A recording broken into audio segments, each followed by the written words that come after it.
If you're selling your home and you're considering staging, but you don't really want to spend the money, stick around. We're going to talk about how to stage on a budget.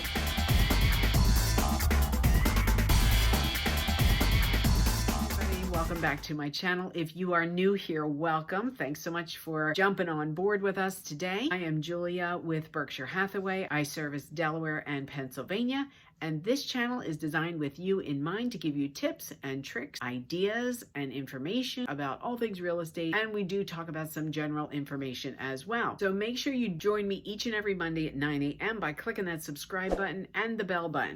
That gives the algorithm in YouTube the message that we want to be able to reach more people to see these videos. You can also share the video with someone you know that might get some value out of it as well. So we're jumping right in with staging on a budget. So this, of course, is speaking of a home that is either occupied and you have furniture, or a home that is unoccupied but still has furniture. So maybe it's an estate sale. The first thing you're going to do is declutter. Get rid of probably 75% of what's in the home. Talk with your realtor and find out what's most important to keep versus what's most important to really remove from the house. So that's number one, is to declutter, and it's very liberating. I will tell you, I've done it so many times. I do mine about quarterly. The second thing to do is to choose probably the main rooms. So your master bedroom, the kitchen and or dining area, and the living room. You don't have to stage every single room in the house. You want to give the room a little bit of warmth, a little bit of depth, and a little bit of context for people. If you do have an odd space, that would also be something to consider in your staging. Let's just say you have older furniture. You can get a sofa cover, and those work great. Solid colors work best. And then you can bring in some fresh pillows or pillowcases. You want your artwork to complement the colors in maybe the pillows. If you have a nice throw that you have put on your sofa, one place to find inexpensive artwork, throws, new pillows or pillowcases, and the sofa coverings is Amazon. If you have a coffee table, just make sure it's nice and clear. Maybe have, a plant on there or a vase with flowers, just something very, very simple. Maybe in the corner, a 3-tiered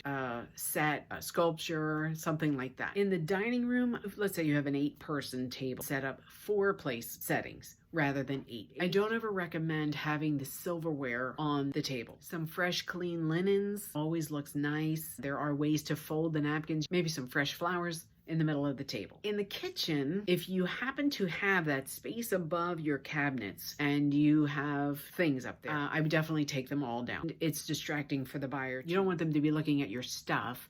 You want them to be looking at the space. You're selling square footage and wall space. So you want to make sure that's available for a buyer to see. Also in the kitchen, you want to make sure the countertops are clear, especially if it's a small kitchen. For sure, you don't want anything on the countertops. And you can always have a little, a thing of fake bananas or fake fruit in a bowl or something. That's fine, but not really much more than that. If you do have one of those small spaces, it could be, maybe it's a workspace. You can have a small table with a computer and a chair there, a little writing nook or a little reading nook. You can get creative with those smaller spaces that seem to not really fit in with the overall picture. Then moving on to the master bedroom. So if there is a bed, get a white coverlet. Maybe have a beautiful throw that picks up an accent color in the pillows, just like you did in the living room. Maybe there's space for a little chair and a table, like a reading nook, with a little lamp to make it warm and cozy. And then in the bathroom, the master bath, I would definitely go with white towels. It's clean, it's fresh, and it's inviting. And even though it's white, it's still warm and welcome. Another thing to do with your white towels is